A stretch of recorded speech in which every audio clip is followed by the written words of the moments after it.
গত পরশু ৪ঠা সেপ্টেম্বর বিচার পেতে আলোর পথে কর্মসূচিতে আরজি করের প্রতিবাদ মঞ্চে যোগ দেন অভয়ার শোকার্ত পরিবার।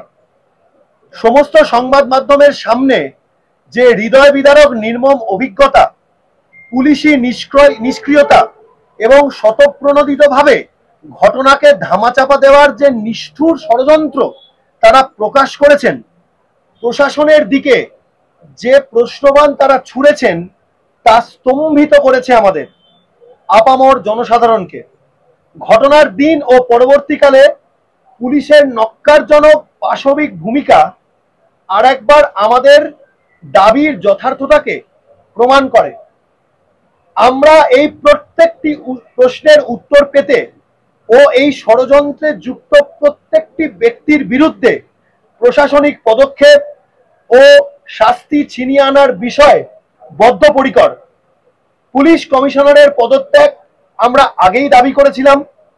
গত পরশুদিন যে নতুন তথ্যগুলো আমাদের সামনে এসেছে তার ভিত্তিতে আমরা ডিসি নর্থের যথাযথ শাস্তির দাবি করছি এবং পাশাপাশি এই দুইজনকেই তদন্তের আওতায় আনার দাবি জানাচ্ছি। এর পাশাপাশি গতকাল আরেকটি তথ্য আমাদের সামনে এসেছে। সেমিনার রুম সংলগ্ন ঘরগুলিতে নির্মাণ কাজের নামে যে প্রমাণ লোপাট করার ষড়যন্ত্রের আশঙ্কা আমরা করছি, জানা গেছে পূর্ত দপ্তরের কাছে সেই কাজের আবেদন করেছিলেন সন্দীপ ঘোষ। শুধু তাই নয়, এই কাজ সরাসরি স্বাস্থ্য দপ্তরের প্রিন্সিপাল সেক্রেটারি, ডিএমই ও ডিএইচএস এর সম্মতিক্রমেই করা হয়েছিল বলে আমরা জানতে পারছি। স্বাস্থ্য দপ্তরের উচ্চপদস্থ কর্তা ব্যক্তিরাও প্রমাণ লোপাটের মতো ঘৃণ্য কাজে অংশীদার হতে পারেন, এই সম্ভাবনায় আমরা স্তম্ভিত ও হতবাক। এ অবস্থায় আমরা উক্ত ব্যক্তিদের তদন্তের আওতায় এনে যথাযথ উত্তরের দাবি জানাচ্ছি। বিভিন্ন অসমর্থিত সূত্রে সিবিআই এর তদন্ত সম্পর্কে নানা তথ্য সামাজিক মাধ্যমে ঘোরাফেরা করছে। কলকাতা পুলিশের এবং স্বাস্থ্য ভবনের নোটিশের বিষয়েও তাদের ভূমিকা অস্পষ্ট। তদন্ত সম্পর্কে তারা সম্পূর্ণভাবে আমাদের এবং জনসাধারণকে যেভাবে ধোঁয়াশায় রেখেছেন তা সম্পর্কে আমরা অসন্তুষ্ট, হতাশ ও ক্ষুব্ধ। আমরা দাবি জানাচ্ছি তদন্ত প্রক্রিয়া এবং উক্ত বিষয়গুলি সম্পর্কে তারা কি পদক্ষেপ গ্রহণ করছেন তা অত্যন্ত দ্রুত স্পষ্ট করতে হবে।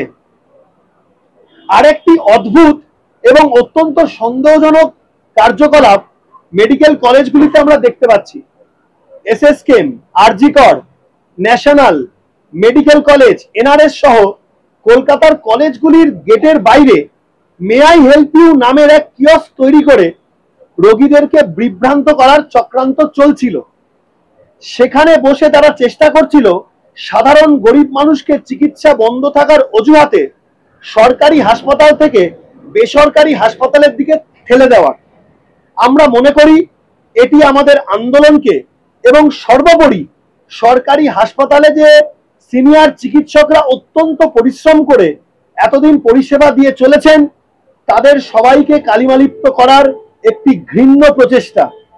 এই খবর পেয়ে তাদের কাছে হাসপাতাল চত্বরে কিয়স্ক বসানোর অনুমোদন পত্র চাইলে তারা বলে কর্পোরেশন থেকে তাদের নোটিশ দেওয়া হয়েছে, কিন্তু হাসপাতালের বাইরে এরকম কাঠামো তৈরি এবং কার্যকলাপ করার উপযুক্ত নথি, এমনকি হাসপাতাল কর্তৃপক্ষের থেকে কোনো রকম এনওসিও তারা দেখাতে পারেনি। এরপর এই কাঠামোগুলিকে আন্দোলনরত জুনিয়র ডাক্তারদের আপত্তিতে প্রশাসনের মাধ্যমে বাজেয়াপ্ত করা হয়। আমরা এও দেখতে পাচ্ছি রোগী পরিষেবার গাফিলতির বিষয়ে ভ্রান্ত খবর ছড়িয়ে আন্দোলনকে দমন করার প্রচেষ্টা চলছে। সাধারণ মানুষকে বিভ্রান্ত করে রোগী ও স্বাস্থ্যকর্মী সকলের জন্য সুরক্ষিত হাসপাতালের দাবিতে আন্দোলনরত জুনিয়র ডাক্তারদের বিরুদ্ধে রোগীদের মধ্যে মিথ্যা প্রচার করে আমাদের আন্দোলনকে ভেঙে দেওয়ার এই রকম ঘৃণ্য প্রচেষ্টাকে আমরা তীব্র নিন্দা জানাই। আমরা বিগত বেশ কয়েকদিন ধরে লক্ষ্য করছি প্রত্যেক মেডিকেল কলেজে যে থ্রেট কালচারের রাজনীতি চলছিল তা নির্মূল করার এক রাস্তা তৈরি হয়েছে আমাদের সুদৃঢ় আন্দোলনের মধ্যে দিয়ে। কলেজে কলেজে আন্দোলনকারী জুনিয়র ডাক্তাররা তাদের কলেজ অথরিটির কাছে থ্রেট কালচার চালিয়ে যাওয়া দুর্নীতিগ্রস্ত ব্যক্তিগুলোকে চিহ্নিত করে আবেদন জানিয়েছে যাতে তাদের কলেজ এবং কলেজের বিভিন্ন কমিটি থেকে তাদের উৎখাত করা হয়।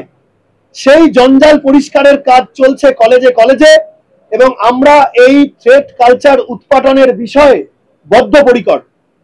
কিন্তু হঠাৎ করেই লক্ষ্য করলাম যে যারা এতদিন প্রত্যেকটি কলেজে বছরের পর বছর এই ভয়ের বাতাবরণকে গড়ে তুলতে সক্রিয় ভূমিকা রেখেছে, তারাও রাতারাতি ভোল বদল করে হাস্যকরভাবে মিছিলে নামছেন বিচারের দাবিতে।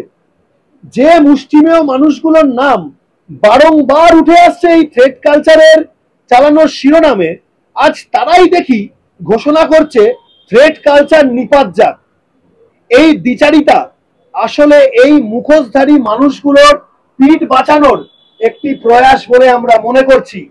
এই ধরনের যে কোনো রকম অসৎ উদ্দেশ্যকে আমাদের এই আন্দোলন প্রতিরোধ করছে এবং করবে।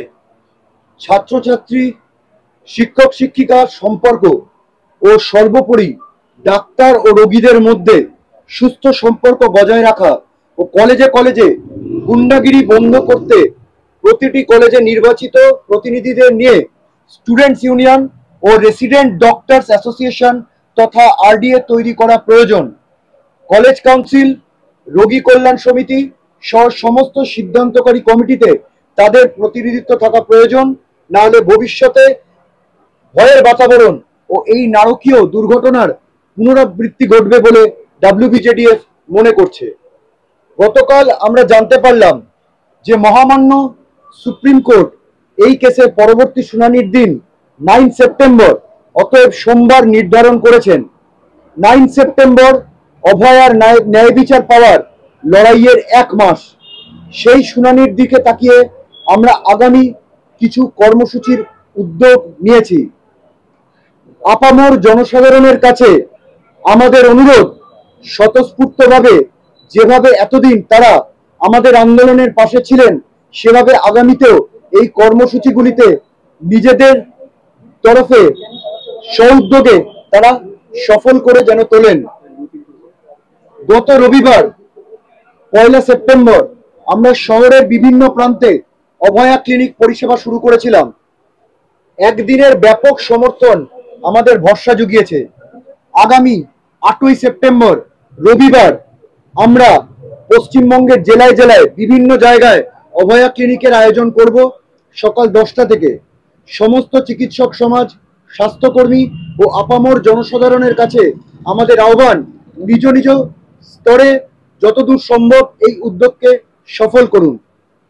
9ই সেপ্টেম্বর মাননীয় সুপ্রিম কোর্টের শুনানির দিন। শুধু আইনের আদালত নয়, আমরা ভরসা রাখি জনতার আদালতেও। তাই ওই দিন অভয়া ক্লিনিক সংলগ্ন এলাকায় তথা 8ই সেপ্টেম্বর আমরা আয়োজন করছি জনতার মতামত রাজপথে আদালত কর্মসূচি।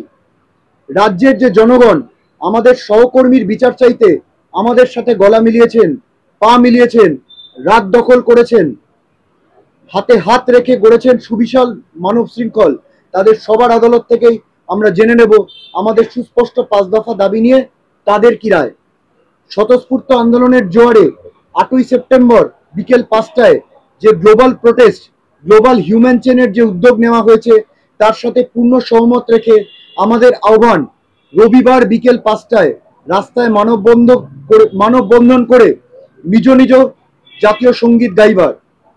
অভয়ার ন্যায় বিচারের দাবিতে এই নৃশংসতার প্রতিবাদে সমগ্র বিশ্বজুড়ে মানুষের যেভাবে একত্রিত হওয়া এবং তার যে স্পিরিট, তার সঙ্গে সম্পূর্ণ একমত হয়ে আমরাও আহ্বান জানাচ্ছি সবাইকে হাতে হাত রেখে রাস্তায় নামা।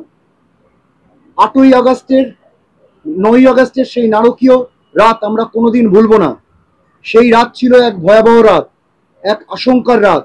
সেই ভয়ের গহ্বর থেকে বেরিয়ে এসে 8ই সেপ্টেম্বর মধ্যরাত হয়ে উঠুক অভয়ার রাত।